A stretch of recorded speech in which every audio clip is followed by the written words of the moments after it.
in the air. Well, at least spring training is in the air, and the Sideline Guys are back on the air as well. Hi, everybody. I'm Mark Robarge. Paul Antonelli sitting in for Adam Schinder this week. Adam is away for the week at the Associated Press Sports Editors Conference. And we're live at SidelineGuys.recordernews.com. And this week, a couple of things to talk about. First of all, we want to send out congratulations. Amsterdam wrestler Brendan Lappy, a freshman, believe it or not, headed to the state wrestling tournament for the second year in a row now. He won the 103-pound Division I weight class over the weekend at the Glens Falls Civic Center. Just an amazing story. This kid, 13 or 14 years old, and he's already taken his second bid for a state championship. And he did it with ease on Friday and Saturday during the two-day competition, winning by technical falls in the quarterfinal round on Friday and in the semifinals on Saturday, and barely even broke a sweat in his championship match against Tyler Wood from Queensbury. By the way, you can find that match, a video of that match, on our website. That, once again, SidelineGuys.recordernews.com. And for a down year for the wrestling program in Amsterdam High School, they still sent somebody to the state championship, and they actually added as well 3rd, 4th, 5th, and 6th place finishes as well. So Kenny Benton, his down year. Yeah, they do this every year. I mean, you look at some of Benton's past wrestlers, and his son Brian was an excellent wrestler, John Paris, and of course last year with Giuseppe Lanzi. What Ken has going over there at Amsterdam High School is a real program, and they don't just they reload every year, so I expect even better things from this program next year. And one of the great things about that program, and a lot of the local programs around here, is the fact that there's it's a feeder programs. Kids are starting as early as you possibly can get them, not just in wrestling, but basketball, football, and like that. And something that's been proposed now for the city of Amsterdam is something that could help that out even more. The opportunity, I guess, of converting the old Bacon Elementary School into a almost like a city rec center, I guess you could say. And I know you did a commentary piece last week on it. So tell us a little bit about what the idea is. This comes from Rob Spagnola, the city's recreation director. Yeah, what it is, Bacon School right now is being used primarily as a pre-K center, Whispering Pines pre-K. The other half of the building is not being used. There's, I believe, 8 classrooms, a gymnasium, a library, and there's also a baseball field in the back, and there's a potential for some cross-country trails outside. Right now in Amsterdam, there's definitely a void for kids who want to play baseball, soccer, basketball during the winter months, and this would help fill that void. But obviously, is how do they get the money to get this ball rolling? Yeah, the estimate that Rob put out there was about $200,000 to get the center up and running altogether. Right. I mean, they were conservative estimates. They're saying about $200,000, and they're estimating revenues about $30,000 a year. But then that's not counting the $450,000 purchase price, right, which in these economic times it's a challenge.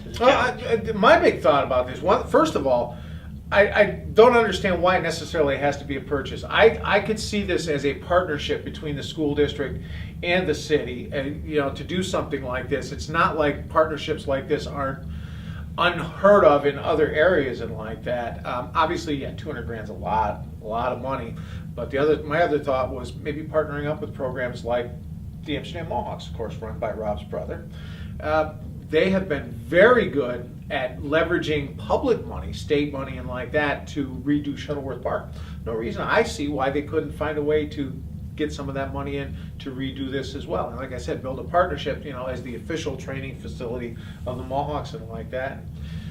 It's agreed. It's tough. There's not a lot of money out there right now. And the other thing is, this is not just for the kids of Amsterdam. You have kids in Fort Plain, in Broad Auburn, Gloversville, Johnstown that have to travel an hour away to Half Moon or to Latham to work out, to practice baseball or practice soccer, or even lacrosse during the winter months. And right now, there's not a place here in the area that can I mean, the odds are right now, probably this is not going to come to fruition mainly because of the financial problems, and the political winds right now in the city are not favorable to something like this going on. But in a sense, though, it's nice just to see that this thinking is out there, this idea of doing something like this. And I know you talk about the outlying areas, but to me, thinking about the city, there hasn't been a lot of opportunities in the city since the YMCA moved out and moved to Hageman. Right. What's that been? More than 5 years now. Exactly. You know, Exactly. so to have something like this where kids can go, where they don't necessarily have to have a car to get them there like that, you know, even if it's not for competitive training for like that, just for rec programs and opportunities like that would be of great benefit as well. But, you know, you have to crawl before you walk, so maybe this is the first step that'll lead to something down the road. Right. Want to wrap up with our top 5, our final basketball top 5 of the season as we head into sectional competition. Adam and I have been throwing you little curveballs throughout the season, mainly involving the Fort Plain team, whether it was ranking them 1, nobody 2, and then going down 3, 4, and 5, or ranking them 1 and everybody else tied for second. I want to throw a little curveball at the beginning of the rankings this week by giving you, as the number 5 team in our rankings, Canajoharie, but not the boys.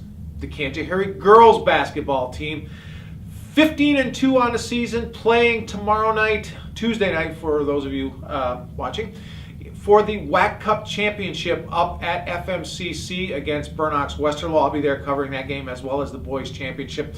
Marie Staller and her girls have had a great season. Marie picked up her 200th career win earlier on in the season. She's got a great threesome to work with in Alicia Stetton, Emily Liddell, and her own daughter Mackenzie.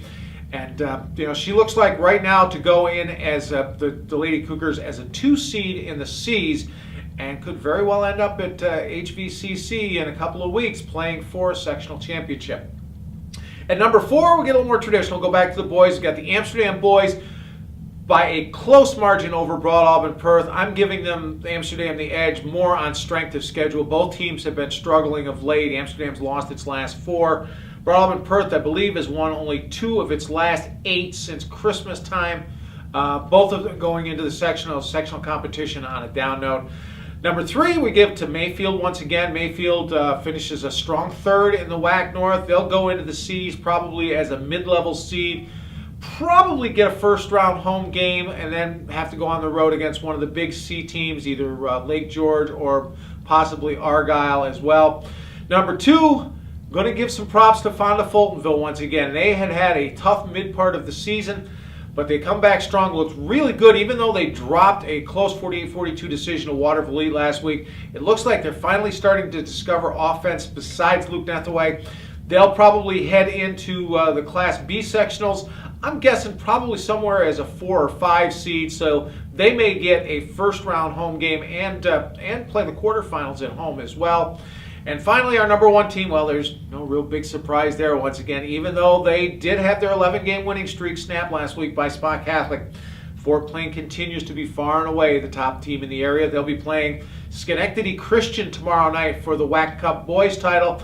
And while they're probably a prohibitive underdog in this game, Schenectady Christian is ranked 4th in the state in Class B, probably the top seed in the Class BB playoffs.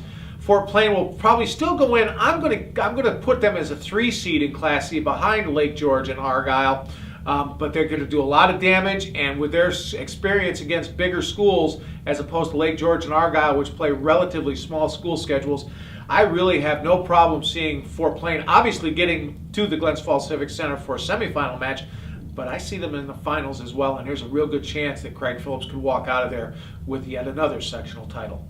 That's going to wrap it up. Sectional play starts on Friday with the play-in games. Seedings announced Wednesday. We'll be back. Adam will be back with me on Thursday for a special edition as we go over the sectional seedings. Like I said, play-in games Friday and Saturday. First-round competition on Tuesday and Wednesday.